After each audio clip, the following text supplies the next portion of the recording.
Good morning students. आज हम continue करेंगे चैप्टर 5 कोल एंड पेट्रोलियम, और हम कोल के बारे में पढ़ चुके थे।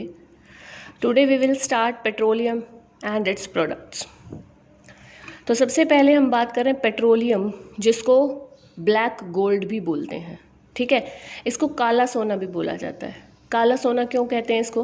बिकॉज बहुत सारे प्रोडक्ट्स इससे मिलते हैं, और जो बहुत सारे प्रोडक्ट्स मिलते हैं एक पेट्रोलियम से, उनसे जो मीन्स हमारी इकोनॉमी है वो इंक्रीज़ होती है। That's why it is called black gold. ये डार्क कलर्ड का लिक्विड होता है, विस्कस होता है। विस्कस का मतलब है यहाँ पर गाढ़ा, बहुत ही गाढ़ा होता है। स्ट्रॉन्ग स्मेलिंग लिक्विड होगा, बहुत ही तेज़ तीखी स्मेल आती है इसमें से। Now this word petroleum is made from two words, petra and oleum. Petra का मीनिंग है रॉक और ओलियम का मतलब होता है oil. So petra means rock, oil, oleum means oil. तो रॉक ऑयल है ये, यानी रॉक्स के बीच में से मिलता है। It is obtain from oil wells. Oil wells dig करके निकाला जाता है, जैसे कुआं खोदते हैं पानी निकालने के लिए, ऐसे यहाँ पर भी जहाँ पर भी हमें थोड़ी सी सर्वे करने के बाद पता लगता है कि यहाँ पर ऑयल हो सकता है, तो वहाँ पर क्या किया जाता है, वेल्स बना दिए जाते हैं। तो वहाँ उन ऑयल वेल्स से ऑयल को निकाल दिया जाता है। It is a complex mixture of several solid, liquid and gaseous hydrocarbons. मतलब कोई एक चीज़ नहीं है, बहुत सारी चीज़ों का मिक्सचर है। वो सॉलिड भी है, लिक्विड भी है, और गैशियस हाइड्रोकार्बन्स होते हैं। यहाँ पर हाइड्रोकार्बन का मतलब है हाइड्रोजन और carbon compounds. It is lighter than water and insoluble in it.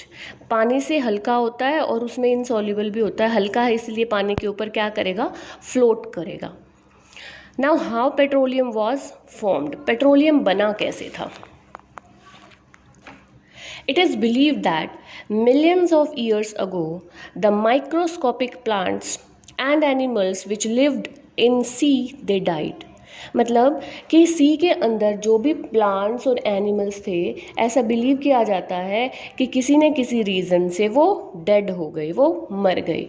ठीक है, एक साथ, जैसे कोई वॉल्केनो या कोई इरप्शन, इस तरह से किसी भी रीज़न से क्या हुआ, वो डेड हो गए, और डेड होकर वो सी के अंदर दबते चले गए और उनके ऊपर मड की लेयर्स आती चली गई।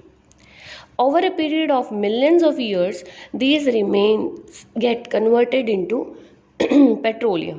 बहुत सालों तक जैसे जैसे ये मड की लेयर आती चली गई और वो नीचे दबते चले गए, प्रेशर और टेम्परेचर इंक्रीज़ हुआ, तो उससे वो किस में कन्वर्ट हो गए, पेट्रोलियम के अंदर। जैसे हमने कोल पढ़ा था, कोल भी ऐसे ही हुआ था, लेकिन कोल में वुड यूज़ हुई थी, लेकिन यहाँ पर प्लांट्स एंड एनिमल्स हैं microscopic. This is due to high temperature and pressure and bacteria. मतलब ये जो प्रोसेस होता है, ये हाई टेम्परेचर, हाई प्रेशर और बैक्टीरिया की वजह से होता है। The natural gas always occurs about the petroleum under the earth.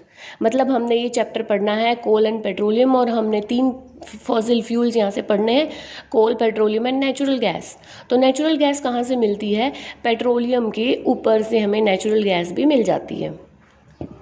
Mining of petroleum, मतलब कि माइनिंग कैसे की जाती है, पेट्रोलियम को अर्थ के नीचे से निकाला कैसे जाता है। Petroleum is obtained by drilling holes into the earth crust. Earth crust में ड्रिलिंग करेंगे। When a well is drilled through the rocks, natural gas comes out first. ठीक है, तो क्या होगा, जैसे ही रॉक्स के बीच में से, ये इम्परवियस रॉक्स होती हैं, इनके बीच में से जैसे ही ड्रिल करके ऑयल को निकालते हैं, तो सबसे पहले क्या आती है, गैस निकलती है हाई प्रेशर के साथ, क्योंकि गैस जो दबी हुई है वो एकदम से बाहर आएगी हाई प्रेशर के साथ। And then oil comes out itself due to gas pressure. फिर वो गैस के साथ में ऑयल भी निकल आता है कुछ अमाउंट में, बहुत ज़्यादा नहीं। फिर जैसे ही वो निकलना बंद हो जाएगा, फिर उसके लिए क्या किया जाएगा, पंप लगाए जाएंगे। फिर अपने आप से निकलना हमेशा नहीं निकलता रहेगा अपने आप से, कुछ टाइम के बाद वो जैसे गैस प्रेशर ख़त्म होता है, तो वहाँ पर ऑयल निकलना भी अपने आप से बंद हो जाता है। तो क्या होगा, फिर गैस पंप्स लगाए जाएंगे उस गैस को या उस ऑयल को निकालने के लिए। तो इस तरह से पेट्रोलियम की माइनिंग की जाती है। अब इंडिया में ऑयल कहाँ कहाँ से मिलता है? Ankleshwar and Kalol in Gujarat, Rudrasagar and Lakwa in Assam, Bombay High, and deltas of Kaveri, Krishna and Godavari rivers. इन सब जगह पर पेट्रोलियम के वेल्स मिल जाते हैं। अब जो ये पेट्रोलियम मिला है, इस पेट्रोलियम से बहुत सारे प्रोडक्ट्स बनते हैं। तो वो प्रोडक्ट्स कैसे एक्सट्रैक्ट किए जाते हैं, एक चीज़ से, एक पेट्रोलियम से बहुत सारे प्रोडक्ट्स कैसे मिलते हैं, वो है प्रोसेस रिफाइनिंग। मीन्स उस पेट्रोलियम की क्या करते हैं, रिफाइनिंग करते हैं, उसके बाद उससे बहुत सारे प्रोडक्ट्स मिल जाते हैं। तो रिफाइनिंग क्या होती है? Refining is the process of separating petroleum into usable and useful fractions by fractional distillation. It is known as refining. It is carried out in petroleum refinery. Petroleum refineries में ऐसा होता है। अब इंडिया में petroleum refineries कहाँ पर होती हैं? इंडिया में पेट्रोलियम रिफाइनरीज़ हैं मुंबई, चेन्नई, मथुरा, बरौनी, डिगबोई, गुवाहाटी, हल्दिया, कोची, विशाखापट्टनम। इन सारी जगह पर पेट्रोलियम रिफाइनरीज़ हैं इंडिया के अंदर। और जो सबसे ओल्डेस्ट रिफाइनरी है इंडिया में है वो है डिगबोई असम की, जो 1901 में बनाई गई थी। सबसे पहले जो रिफाइनरी बनाई गई थी वो थी 1901 में डिगबोई असम के अंदर। तो ये सब हमने पढ़ा कि पेट्रोलियम बना कैसे, उसमें उसकी माइनिंग कैसे होती है, इंडिया में कहाँ कहाँ पेट्रोलियम मिलता है और रिफाइनरीज़ कहाँ कहाँ पर है। नेक्स्ट वीडियो में हम इसके प्रोडक्ट्स के बारे में डिस्कस करेंगे।